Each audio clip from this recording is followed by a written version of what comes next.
Geico's motorcycle expertise gives me the coverage I need, like 24/7 claims. I'm on cloud 9. Disclaimer, clouds are wholly unable to support the weight of an adult human. What's happening? Furthermore, clouds are not numbered. Even if you procured a jetpack and searched, you'd find no cloud numbered 9. However, at that altitude, you'd likely befriend a flock of migrating snow geese. Geese? Who'd encourage you to leave your 24/7 Geico motorcycle claims insurance behind, as they would take you in and even share their dinner of crickets and clovers with you. Ew. Geico assumes no liability for any indigestion that may occur from a clover cricket dinner. Geico, expertise for your motorcycle. Every team, every topic, everywhere. This is Believe.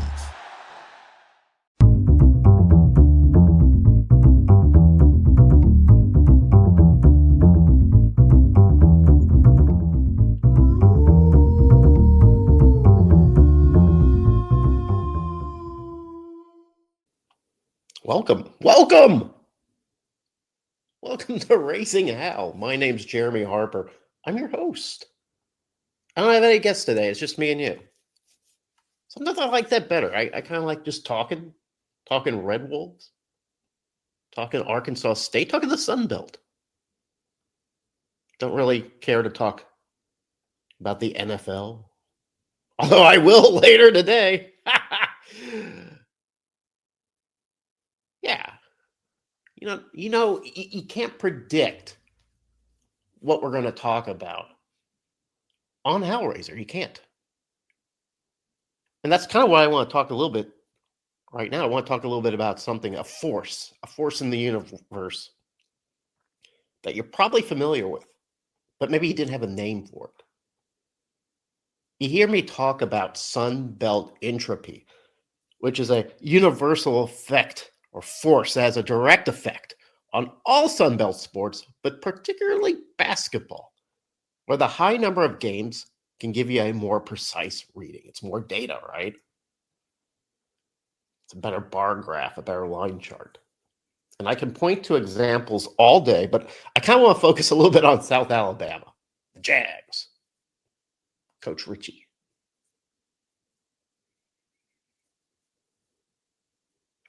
For the first quarter of the season, the Jags were the 11th ranked SBC team we all thought they were. They lost to Western Illinois. They lost to Central Michigan in the MAC Sunbelt Challenge. And they racked up a bunch of meaningless victories, like over Alcorn State and East Texas A&M. And yeah, they beat Mobile, the City College team that beat them a couple years ago. Good for you. You finally got over that hump. But then what happened? Well, I'll tell you what happened. Sunbelt Entropy flexed its terrible radiation and molecularly mutated the Jaguars into NBA All-Stars. They beat JMU by 28. They beat Georgia State by 26. They defeated Georgia Southern by 29, and then they beat Arkansas State by 14. Those weren't like victories or wins. Those were complete beatdowns. They did it away. They did it at home.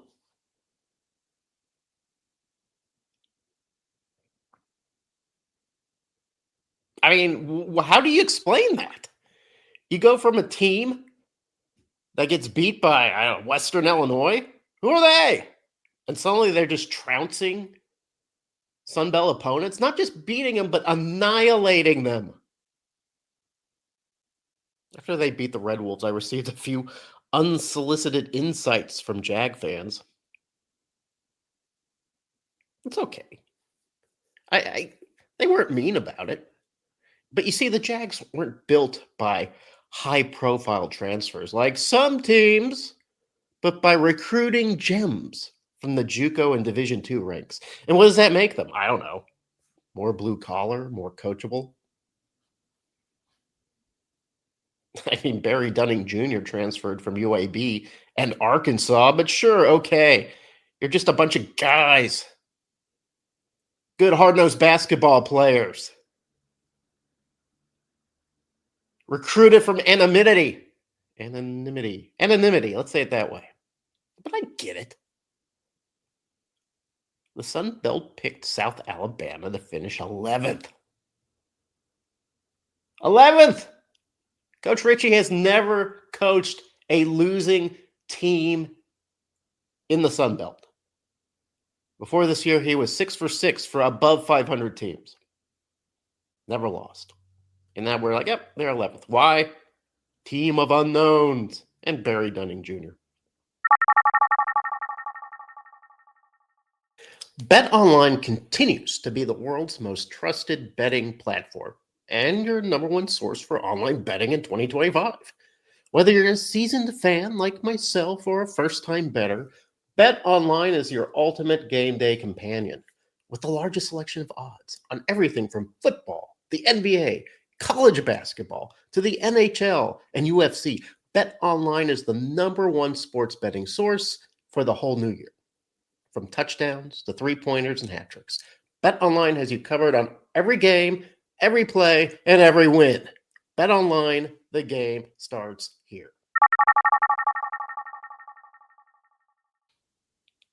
After its victory over Arkansas State, South Alabama announcers cheerfully declared that the Jags were the best team in the Sun Belt. I couldn't argue. They look like the best team in the Sun Belt. They played this suffocating zone defense that just collapsed in the paint. And if you weren't shooting well from the outside, you weren't going to score on the Jags. We didn't.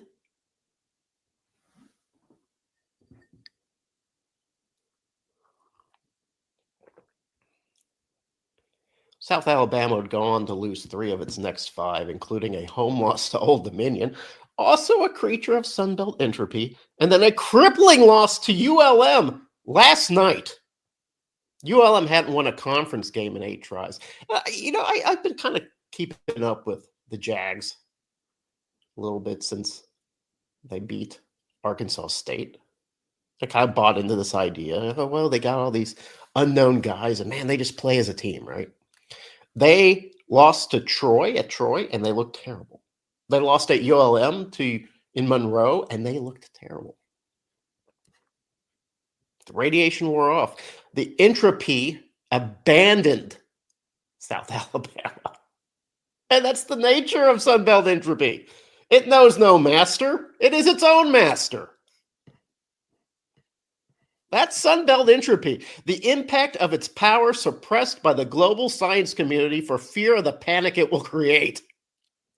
Were we to weaponize Sunbelt Entropy, Keith Gill would become the most powerful man in the universe. He'd basically become Thanos.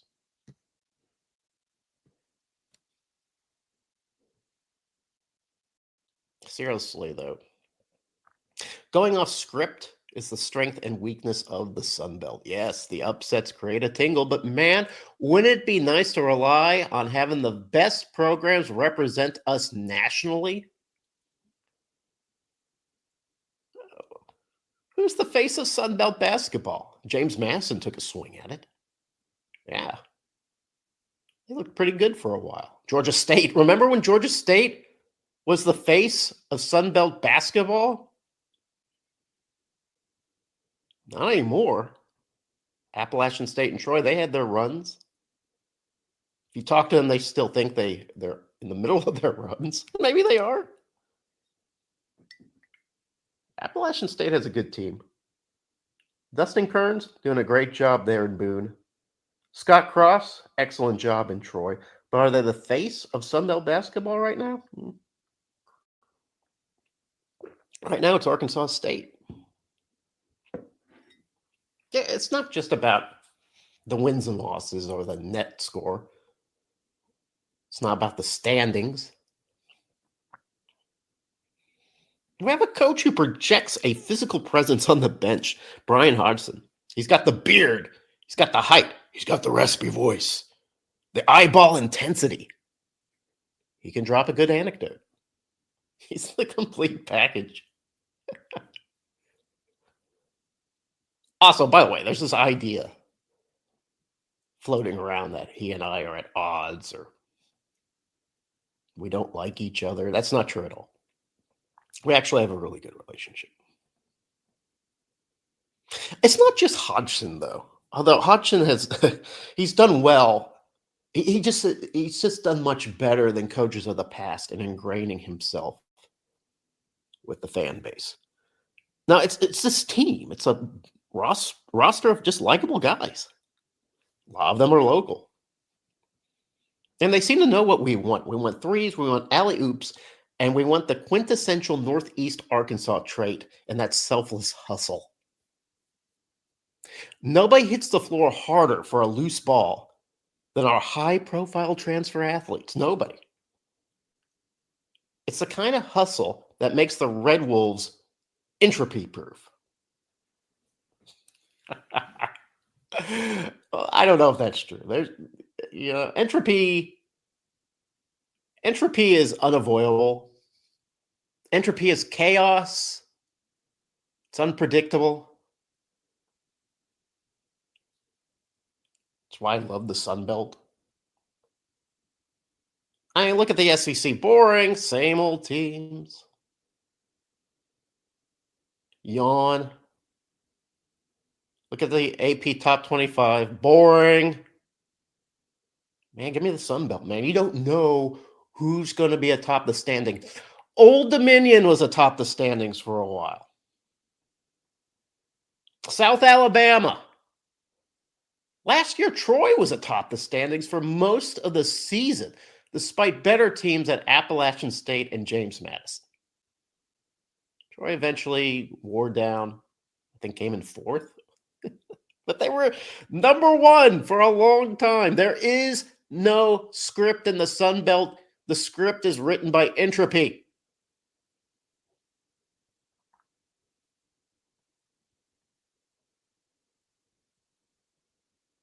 I like to leave you today with an appeal to your humanity. We're going to switch gears a little bit. This weekend's NFL game. See, look, I said I don't talk about NFL, but I'm going to talk about the NFL. The game between the Chiefs and the Bills created a new outcry for more technology to determine calls. Oh, the refs, they're in on it. Poor refs. Just a bunch of guys trying to maintain control of a football game. We can't just concede that the Chiefs have a good football team. Now, Bills played the Chiefs and they played the refs. The Kansas City cheats. All right, I don't know. I those type of conspiracy theories don't really gel with me. I think calling any game, whether it's lacrosse or women's softball or soccer or any game, that's tough. It's a skill. And we've heard similar outcries in baseball, right? In fact, maybe the most outcries we've heard in baseball. We're just moments from replacing umpires with robots. I mean, we already have the assist, right? The robot assist.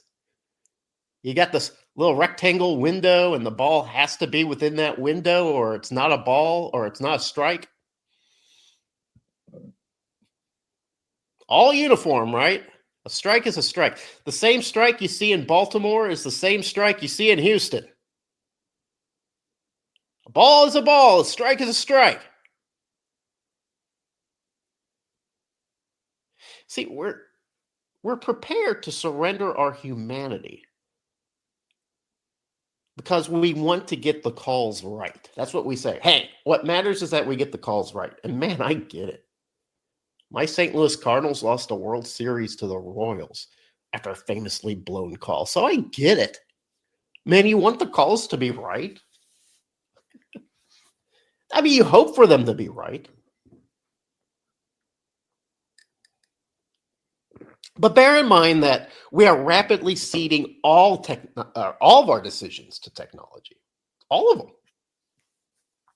We can't even write our own emails anymore. Let AI do it. Don't actually learn and develop your communication skills. That's a waste of time now. Just have AI craft your thank you notes. It'll be perfect. It'll be perfect and it will be bland. It gets the job done though, right? It'll be totally devoid of humanity. But man, it'll be right. It'll be grammatically correct. Perfect and bland. Remember in the late 60s and 70s when baseball attempted to create uniform dimensions for baseball stadiums? Yeah, man, if you're a younger guy, you might not remember this, but yeah. We tried to make every baseball stadium Busch Stadium and Three Rivers Stadium, Old Veterans Stadium. Because playing in Philly should be the same as playing in Houston, right? If you have to hit a ball 400 feet in center field to get a home run in San Francisco, then damn it, you better be able to hit a 400-foot ball and it'd be a home run in New York. That was the thinking.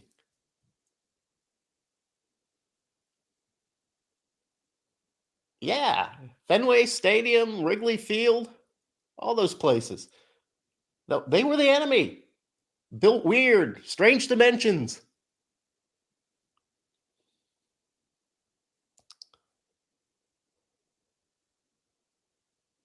Yeah, so we could sew chips in the footballs and we can use technology to pinpoint balls and strikes, but yawn, why stop there?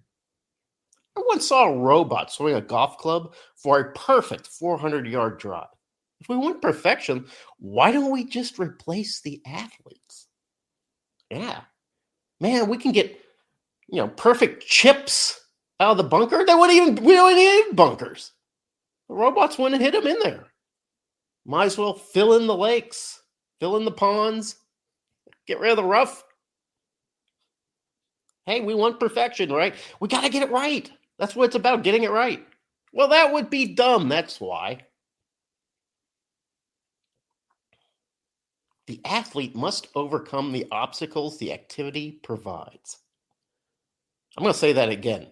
The athlete must overcome the obstacles the activity provides. You can't just jump into the car and drive it into the end zone. Athletes have to rely on their limited strength, speed, vision, and reflexes, and that's what makes sports great. The battle to overcome imperfection. And part of those imperfections lay in the officiating. It's human. It's vulnerable.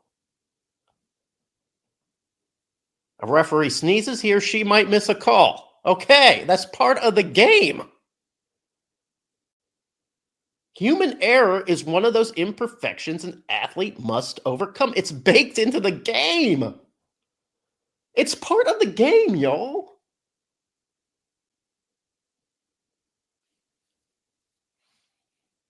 You got to learn the umpire's strike zone. Is he calling him low? Is he calling him high? Outside, inside? That's part of the game. You've got 9 innings to figure it out. You have to get over a questionable ball placement. Buffalo. It's part of the game. Imperfection is part of the game. And you overcome that by trying to perfect your own game. What, the ball was placed a couple inches short? Well, next time, make sure the ball gets a couple inches forward more. Overcome. Quit whining. Technology isn't going to save you. Learn how to write a text.